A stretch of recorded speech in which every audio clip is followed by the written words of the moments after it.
Il y a beaucoup de choses dedans. L'Esprit qui m'a dit, voilà, il parlait et beaucoup de paramètres par la grâce de Dieu. Voilà, qui va nous aider à ouvrir beaucoup de choses quand il parlait du chemin par la grâce de Dieu, pour voir que c'est quelque chose qui m'est collé par rapport à moi, bien aimé dans le Seigneur. Parler du chemin, comme j'ai dit, l'appel qui est sur ma vie, c'est surtout parler à l'Église. L'Église, c'est moi, c'est toi et moi. Nous sommes cette Église. Nous sommes censés à marcher comme les frères de prêcher. Par la grâce de Dieu, papa, par la grâce de Dieu, de marcher par la foi, de marcher par la persévérance. Car on ne peut que voir la gloire de Dieu que dans la persévérance, si nous sommes persévérants. Et on voit tous ces prototypes que Dieu a utilisés dans la parole bien-aimée, combien ils ont souffert, combien ils ont marché, mais par la foi, Dieu les a utilisés, ils ont vu la gloire de Dieu et ils se sont accrochés jusqu'au bout. Rien n'a été facile, rien ne laisse faire. Et voilà l'église que nous sommes aujourd'hui, bien-aimés, les chrétiens, soi-disant, on peut le dire, que vous ne parlez pas, soi-disant chrétiens, nous voulons des chemins faciles, larges et faciles, des chemins qui nous amènera tous à la perdition. Car ces chemins-là, la Bible est toujours là, voilà, la cupidité, on fait la caisse, l'impudicité, n'en parlons même pas, l'adultère, donc voilà, il n'y a rien qui a changé à nous, mais on est là, on se dit, nous sommes chrétiens, les enfants de Dieu, bien-aimés dans le Seigneur, comme le frère a dit, il a grandi, comme je parle souvent des bases, je l'ai bien suivi. Il a dit, il a grandi dans une maison, les papas chantaient dans la chorale, la maman aussi, elle avait des bases, elle était chrétienne, mais voilà, il m'a dit quoi? J'ai bien suivi que s'il a rencontré le Seigneur, c'était à la fac et à la faculté, c'est là qu'il a rencontré Jésus-Christ. Tu vois? Comme l'apôtre Paul aussi, la même chose. Moi aussi, j'ai grandi dans une maison comme ça. Nous, on a grandi avec des chapelets tous les jours. Mon père était sacristain, c'est qu'on dit. Mon père était maçon avec des prêtres et tout ça. Voilà, ma maman était religieuse. On a grandi dans cette maison. Tous les soirs, on priait. OK? Mais si je regarde ma vie, ça ne fait même pas. Donc, je parle depuis que le Seigneur m'a appelé dans le ministère, la grâce de Dieu. On part vers les 30 ans que j'ai accepté réellement Jésus-Christ de Nazareth comme Seigneur et Sauveur dans ma vie. Donc, je ne connaissais pas Dieu. C'est biblique. Chose avec l'apôtre Paul. L'apôtre Paul, c'était la même chose. Son maître Gamaliel va lui dire, il va lui dire quelque chose, il va lui dire, mais ce que tu es en train de faire, Paul, c'est pas bien. Il dit non. Je suis en train de servir Dieu, non? Voilà. Mais quand il a rencontré Jésus-Christ de Nazareth sur le chemin de Damas, c'est là qu'il va comprendre qu'il ne servait pas Dieu. Au contraire, il persécutait, car quand le Seigneur lui a rencontré, le premier mot que le Seigneur commençait à lui parler, c'était quoi? Paul, Paul, pourquoi tu me... Et c'est là qu'il a compris qu'il était un religieux, il n'avait pas accepté Jésus-Christ de Nazareth comme Seigneur et Sauveur. Bien-aimé, c'est nous tout comme on est là ce matin. Ça peut nous aider, ça peut pas, mais ça va nous aider, nous tous frères et sœurs dans le Seigneur. Souvent on croit à Kinshasa ici, je me rappelle la première fois au mois de décembre, c'est à quel? Voilà parmi nous tous qui a accepté le Seigneur Jésus-Christ de Nazareth. Personne n'a levé la... Non, je ne l'ai pas accepté. J'ai dit, ah oui, donc tout le monde qui sont là, ils sont chrétiens. Mais c'était faux. C'était faux, bien-aimé. C'était faux, ils n'étaient pas chrétiens. On n'est pas, donc, chrétiens, c'est le définitif de Christ bien-aimé. Chrétiens, voilà, il faut que nous marchions selon la pensée de Dieu, selon ce que, donc, Jésus-Christ est le maître. Il est le socle, il est comme le professeur, il est celui qui nous montre la voie qu'il nous a montrée. Il nous dit même que nous sommes comme le sel de la terre. Et si le sel perdrait sa saveur, à quoi servira-t-il encore? Mais on voit bien que chrétiens d'aujourd'hui, bien-aimés, beaucoup de chrétiens, nous avons déjà perdu cette saveur-là. Beaucoup. OK? Mais on est toujours là parce que, comme je dis souvent, dans mon petit français, je vous dis, l'Église a déjà perdu l'objectif. Car si l'objectif était la bien-aimée, on allait toujours, voilà, s'examiner. OK? Voilà les mots. Je vais toujours m'examiner parce que je suis toujours sur le bon chemin. Parce que l'époux arrive. L'époux arrive. J'attends l'époux. Il faut que je me prépare. Car il a dit qu'il viendra chercher les sans tâches ni. Moi, je suis l'épouse. Il faut que je me prépare. Il faut que je me sanctifie. La Bible dit que ça, la sanctification, personne ne verra Dieu. Mais vous un peu, est-ce que tu es cette église-là, bien-aimé? Ou bien tu es encore dans la calomnie? Tu es encore dans la publicité? Tu es encore dans les choses qui ne glorifient pas Dieu? Répentons-nous. C'est le temps de se repentir, bien-aimé. Il n'y a pas l'humilité. Tu es encore donc. Bien-aimé, comme je dis souvent, là où tu vois qu'il n'y a pas l'humilité, le Saint-Esprit n'est pas là. OK? Le Saint-Esprit, c'est Dieu lui-même. C'est l'Esprit qui nous rappelle que, humilie-toi, comme le frère a commencé à dire, les choses de vie.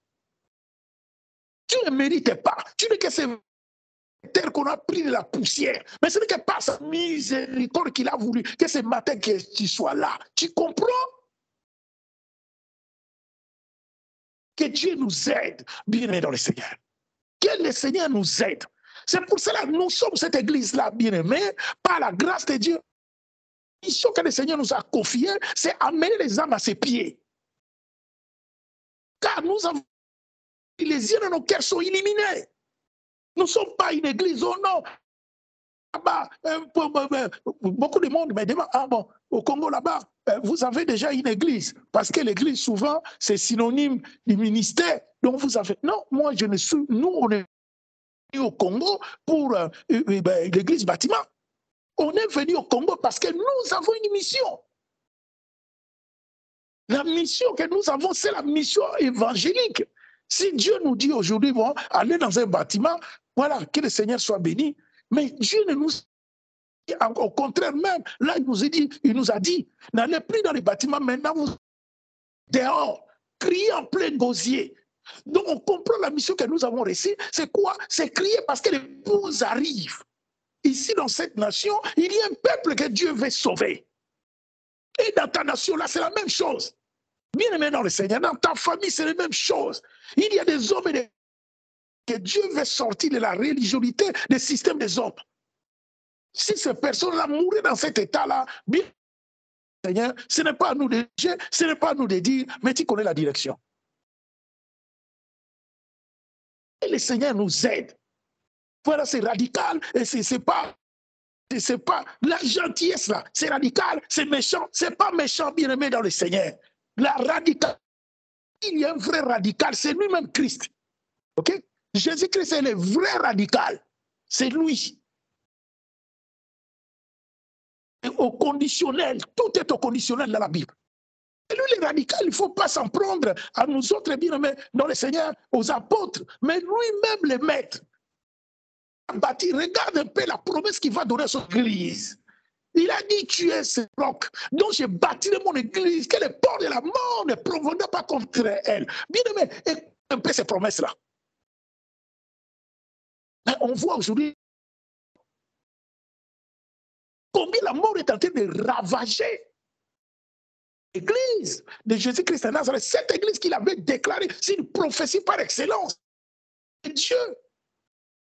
Parce qu'on n'est pas au poste. Voilà Bakouk. On n'est pas au poste, bien aimé. Tout le monde veut l'argent. Tout le monde veut devenir, si c'est pasteur, si c'est quoi. Tout le monde, donc, même ceux qui n'ont pas le ministère, ils vont aller étudier Dieu. Dieu ne s'étudie pas.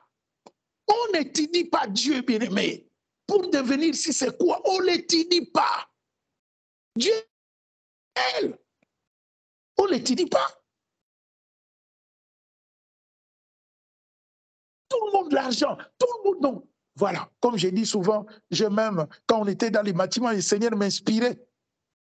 Ce message-là, je l'ai déposé sur les réseaux sociaux. Des fléaux qui tuent l'église de Jésus-Christ de Nazareth, le sexe et l'argent. Les deux fléaux, bien aimé, qui fait du mal. Autant c'est pour cela, étant que parent, même moi-même, étant que grand-parent même, le Seigneur me met ce fardeau à cœur. J'ai ce fardeau. Priez.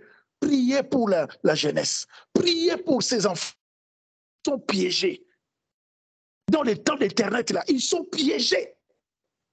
Ils sont piégés, bien aimés dans le Seigneur. C'est vraiment un piège.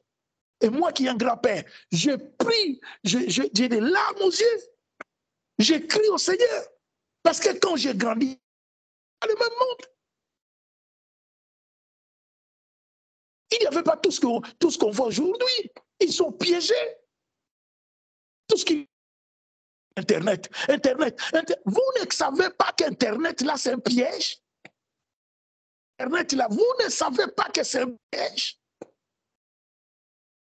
Vous croyez que le système peut mettre quelque chose de gratuit comme ça? Parce qu'il sait derrière. L'autre, l'Illuminati, il avait bien dit. Il a bien dit. Il a bien dit. On avait besoin de 40 ans, c'est bon. Vous pouvez dire tout ce que vous voulez. C'est ça que je suis en train de remarquer. Depuis que j'ai regardé ces vidéos-là, ça va faire au moins dans les 15 ans. Et c'est ça qui est en train de se faire. Il a bien dit, il a dit, vous pouvez dire tout ce que vous voulez. On n'avait que besoin de 40 ans. Donc, dans les soixantaines que je suis, donc quand je vois que dans les 40 ans, ils préparaient déjà, donc quand nous on grandissait, ils préparaient déjà ces choses pour nos enfants, pour nos petits-enfants. Et aujourd'hui, ils sont piégés. Une génération piégée, bien aimé, je vous dis, étant que parents, priez beaucoup pour vos propres enfants, priez pour les enfants dans le monde entier. C'est un grand piège. Ok? C'est un grand piège. Avec Internet, ça détourne les cœurs de beaucoup, pas que les enfants, même les adultes. Suivre comme mon frère disait tout à l'heure, ils vont été chercher, ça prêche bien, ça parle bien, ça prêche bien, parle bien. Vous cherchez. Oh là là, bien aimé dans le Seigneur. Au lieu de chercher ton intimité, tu vas sur Internet, tu crois que tu vas voir. Tu n'as même pas de discernement, ça parle bien, ça prêche bien, mais il faut des choses. Tu as le discernement pour discerner, pour comprendre. Cette bouche-là qui parle là, ouf, voilà. Comment beaucoup sont en train de se perdre. C'est pour cela la parole de Dieu dit, même les séduit. Un Élie, c'est qui? C'est qui un Élie? Chez moi ici, là, il y a des élections. Là, il y a des candidats. Mais maintenant, après l'élection, au mois de décembre, ça sera quoi? Ce sont des élus. Donc, quelqu'un que le peuple a, mais ils seront séduits. Vous ne voyez pas? Que beaucoup sont séduits aujourd'hui, bien aimés. Beaucoup sont séduits. Normalement, tous ces charlatans-là, dans le monde entier, ils ne devraient pas avoir du monde, comme je dis souvent. Vous allez dans leur église, ils ont 33 membres. Mais si aujourd'hui il vient, personne, demain personne, il va se repentir. Souvent, ce sont des personnes que Dieu a appelées. Mais pourquoi ils s'entêtent? Ils s'entêtent parce qu'il y a toujours des gens à côté d'eux. Mais pourquoi il y a ces personnes-là? Parce qu'il n'y a pas de discernement. Dernièrement, maman, j'ai dit de nous parler de ça. Il n'y a pas de discernement, bien aimé.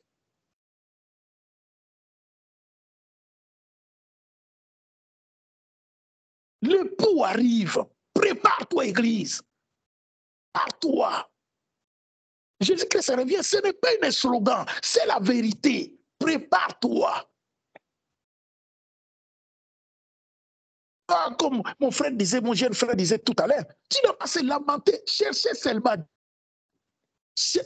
Tu verras toutes les choses s'accomplir. On est déjà béni de toutes les bénédictions dans les lieux célestes. C'est pour cela qu'on n'a pas prêché la bénédiction. Oui, je vois ça. Et Dieu va te donner ça. Il va me donner quoi? Moi, je suis déjà béni. Qu'est-ce que Dieu va me donner? Il dit, il connaît les projets qu'il a formés. C'est moi, projet de paix et non de malheur. Moi, je n'ai qu'à chercher. Je n'ai qu'à, voilà, à chercher Dieu, à renouveler mon intimité avec lui. À l'aimer de tout mon cœur, de tout mon être, pour que vraiment il soit mon Dieu. Et puis c'est fini. Personne ne peut arrêter les plans de Dieu, c'est que Dieu a dit. Ni ma maman qui est déjà pourriture au tombeau, ni mon père qui est déjà depuis longtemps. Personne d'autre, ni les sorciers de ma famille, rien ne peut arrêter les plans de Dieu. Bien-aimé dans le Seigneur, ce que Dieu a dit, il dit bien, sa parole ne retourne jamais à lui, ça accomplit l'accomplissement de sa parole. Donc nous n'avons qu'à craindre. Pourquoi la Bible dit que la crainte de Dieu, c'est le commencement de la sagesse? C'est le commencement de la sagesse, bien-aimé. Que Dieu nous aide, que le Seigneur t'aide, bien-aimé. C'est pour cela nous disons, toi qui se connecte, toi qui viens se connecter, connecte-toi dans l'esprit. Sois dans l'esprit, bien-aimé. Laisse un peu de côté. Fais de côté tout ce que papa. Laisse un peu de côté. Laisse les enfants tranquilles. Laisse les enfants là. Si ce n'est pas Dieu, qui t'a donné ces enfants-là? Non, je m'occupe de enfants. Tu cherches des problèmes toi-même. OK? On n'a pas dit de t'occuper. Tu cherches. Je vais m'occuper de mon couple. Tu cherches qui t'a donné. Si c'est vraiment Dieu qui t'a donné, tu ne pries seulement pour ton couple. Sois dans l'esprit. Moi, je sais que mon épouse, c'est Dieu qui m'a béni. Est-ce que moi, je sers Dieu. Je regarde. J'ai aimé l'église. Donc, je cherche qu'à être un vrai mari pour cette femme-là. C'est à elle de voir qu'est-ce qu'elle a écrit dans la Bible pour elle, femme. Mais la Bible dit pour la femme, elle dit que la femme soit soumise. Des fois, nous les hommes, on cherche aussi des soumissions, mais c'est toi-même, Seigneur. Et tant que tu es vrai homme pour cette femme, la femme ne peut qu'à se soumettre.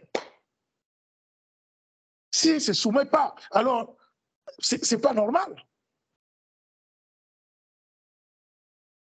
Sois un vrai mari,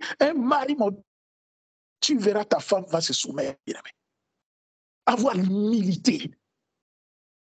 L'humilité, savoir se rabaisser. Que Dieu regarde, résiste aux orgueils, il fait grâce aux humbles. L'orgueil, là, ça sert à quoi? Tu es qui? Tu as quoi? On a vu des hommes au tombeau.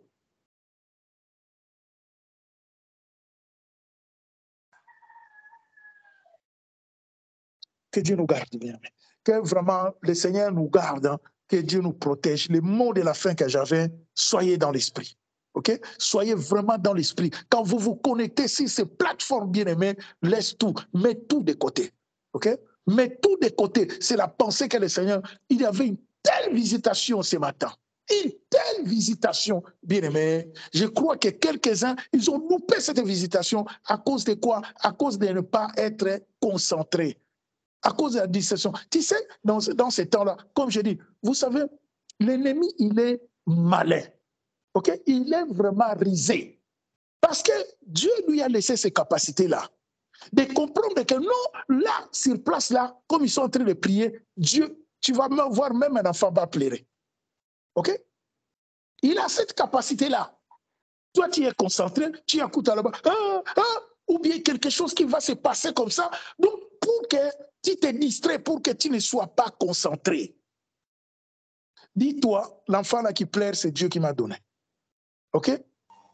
Les coups de fil que je vois là, hein, si c'est Dieu, ou bien quelqu'un qui te devait quelque chose, mais il ne t'appelle jamais, la personne t'appelle, dis, le Seigneur, moi je vais être concentré, je sais que si c'est toi, cette personne-là va me rappeler encore. OK? Ou bien à la fin, moi-même je vais la rappeler cette personne. Fais tout pour la gloire de Jésus-Christ de Nazareth, bien-aimé. Que tout ce que tu vas faire dans ta vie soit dans la direction pour la gloire de Dieu. Que le Seigneur se manifeste dans tes pensées. Que le Seigneur te manifeste tes actes. Dans tout ce qu'il te pose, soit pour la gloire de Dieu. Et le Seigneur se manifeste dans ta vie, bien-aimé dans le Seigneur. Dieu n'a jamais changé. Il n'a jamais changé, bien-aimé dans le Seigneur. Le problème, c'est moi, c'est toi. Tous les hommes. Avec nos incapacités. C'est là qu'on n'arrive pas, bien aimé dans le Seigneur, à être vraiment des hommes et des femmes qui s'accrochent. Nous bénissons Dieu, bien aimé. Le Seigneur est merveilleux pour voilà ces temps que nous avons passés ensemble. Je crois que par la grâce de Dieu, nous sommes vraiment bénis par la grâce de Dieu pour voilà la visitation, pour tout ce que le Seigneur voilà, met à cœur. On a des serviteurs, des servantes. Toi aussi, par la grâce de Dieu, prépare-toi, bien-aimé dans le Seigneur, comme je disais. Nous ne sommes pas l'église de papa pasteur et maman pasteur. Nous sommes cette église-là qui prépare des frères et sœurs, voilà, pour que voilà, les bouches s'ouvrent pour l'évangélisation. Nous sommes dans ces temps, les temps de l'évangélisation. Que toi aussi, par la grâce de Dieu, à travers l'œuvre que le Seigneur nous a confiée, bien-aimé, que tu apprennes aussi comment exhorter, comment évangéliser, comment prêcher par la grâce de Dieu, pour qu'à ton tour aussi, tu vas évangéliser le peuple de Dieu partout où Dieu t'envoyera. Que Dieu soit béni, bien-aimé dans le Seigneur. Nous bénissons Dieu pour ce matin, pour tout ce que Dieu fait. Alléluia. Que Dieu soit béni, bien-aimé dans le Seigneur. Nous bénissons Dieu. Je crois que ce matin, bien-aimé, on va s'arrêter là. Hein, que le Seigneur soit béni. Soyez bénis, soyez fortifiés. Bien-aimé, continuez toujours dans cette atmosphère. Par la grâce de Dieu, toi, femme, homme, dans ta maison, prie. L'église, c'est toi. L'église, c'est toi, maman. C'est toi, papa. L'église, c'est tes enfants à la maison. N'arrêtez jamais de prier. Priez, priez, priez. Comme le Seigneur nous dira, priez sans cesse. Alléluia. Soyez bénis, bien-aimés, dans le Seigneur. Que le Seigneur soit béni pour ce matin. Nous bénissons Dieu. Pensez à l'œuvre, comme j'avais dit dernièrement, nous allons contacter quelques-uns par la grâce de Dieu. Et on l'a dit, ceux qui sont intéressés, nous voulons former une équipe d'intercession par la grâce de Dieu, bien-aimé, par rapport à la mission que le Seigneur nous a confiée pour l'intercession. On aura des jours que nous allons prier uniquement pour l'œuvre, uniquement pour les bien-aimés qui ont reçu les appels par la grâce de Dieu des intervenants. On a dit au Congo, nous avons un programme au mois de février, au mois de mai, nous allons commencer voilà, l'évangélisation. En France, nous avons un programme le 13 janvier à l'hôtel Amandia à Nanterre. Voilà, nous allons prier, bien-aimés, car cette fois-ci, nous voulons voir la gloire de Dieu. Et nous savons que voilà, le Seigneur se manifestera, car Dieu n'a jamais changé. Il est le même hier, aujourd'hui, éternellement. Soyez bénis, bien-aimés. Bon appétit à tous. Nous bénissons Dieu, le Seigneur est merveilleux.